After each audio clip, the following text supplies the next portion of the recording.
Hey there everyone! Today's story is an illustrated storybook called Buddha and the Rose by Mallika Chopra. There is an old story that is one of actually the teachings of Buddha when he says, first of all, let's start from the beginning. Buddha was an ancient sage, maybe about 4,000 to 5,000 years ago, according to Indian historians. And he was an ancient teacher and sage. And his contribution to our history is the practice of meditation. And not only that, but turning inwards to see the universe. So when you look into your soul and you are able to connect with everything around you, you become the universe, you become everything. And that is the lasting path to happiness. That's what he taught. So he had a lot of people who were around him as he practiced meditation in the woods and countrysides and villages, wherever it took him, in any kind of fruit grove or field, anywhere he was, he would do that. And so there was this one woman who was a milkmaid. She was a lady who milked cows. And one day when he came out of his meditation and fasting, because if he could go into meditation for days and days and not eat anything, she had some payasam or some kheer ready for him to have after he came out. So she offered this to him, and just by being close to him, Buddha showed her that exact thing I was just talking about, being one with the universe and experiencing everything as if you are everywhere. And so Sujata could be known as Buddha's first student. So this story is based on that. Buddha and the Rose by Mallika Chopra, illustrated by Neha, Rawat. Buddha sat, a rose in his hand, still. He gazed at the flower and smiled. It was a smile from inside, a smile of peace, of gratitude, of quiet joy. You can barely see him, right? He is kind of like merged with the tree, right? Being one with everything. A smile that swept across the crowd, and the feeling was happiness. He turned to all of us and waited patiently for us to see. Silence. I could hear the wind, the breathing of those around me. Someone said, "I don't understand. What does he mean?"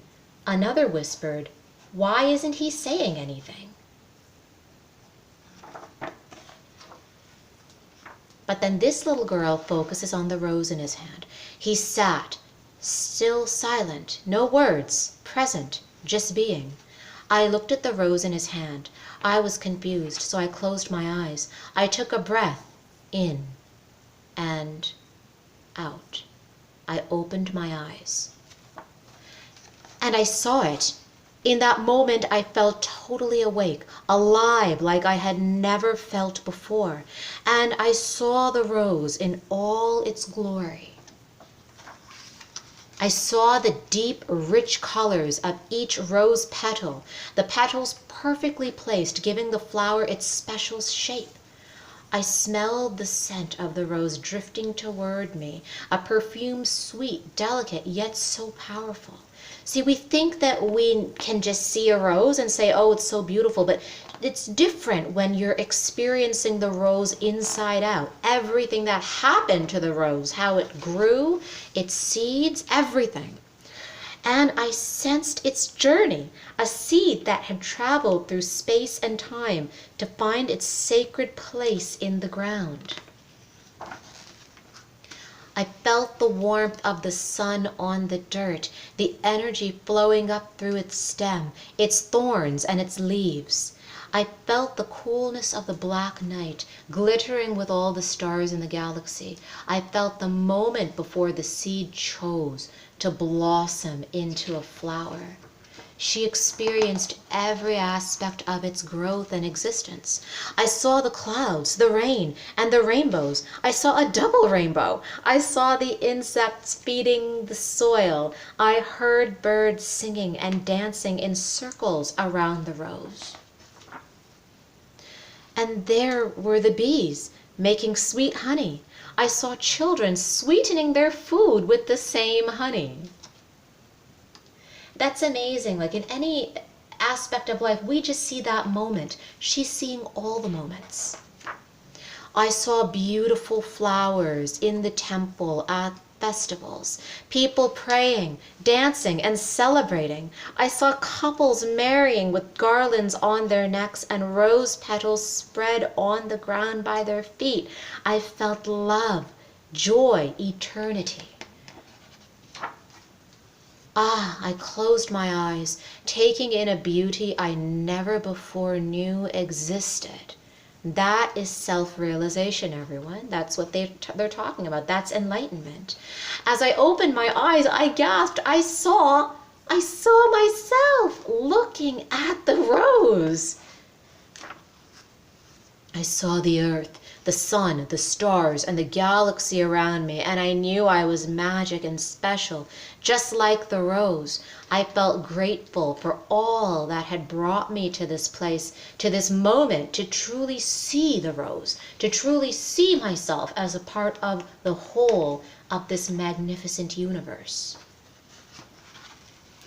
And there's Buddha again.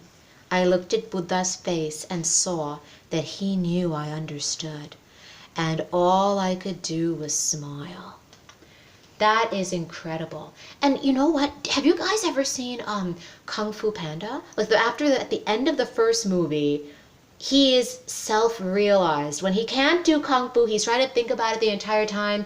He's like trying to figure it out the entire time. And finally at the end, he becomes everything. Same thing at the end of The Matrix, the first Matrix movie, if you've ever gone and seen that. At the very end, he's kind of just like trying really, really hard throughout the entire thing. And he knows he has potential, but at the end, he is self-actualized. He is everything. And so that's how he is able to identify with everything. So this was a really amazing story, and I really liked how they took something real and made it so that children and pretty much everyone can understand. Buddha and the Rose, Mallika Chopra, illustrated by Neha Rawat. If you like the story, join us again for more stories like this and other stories, Panchatantra, Jataka tales, everything, from Indian Story Read Along.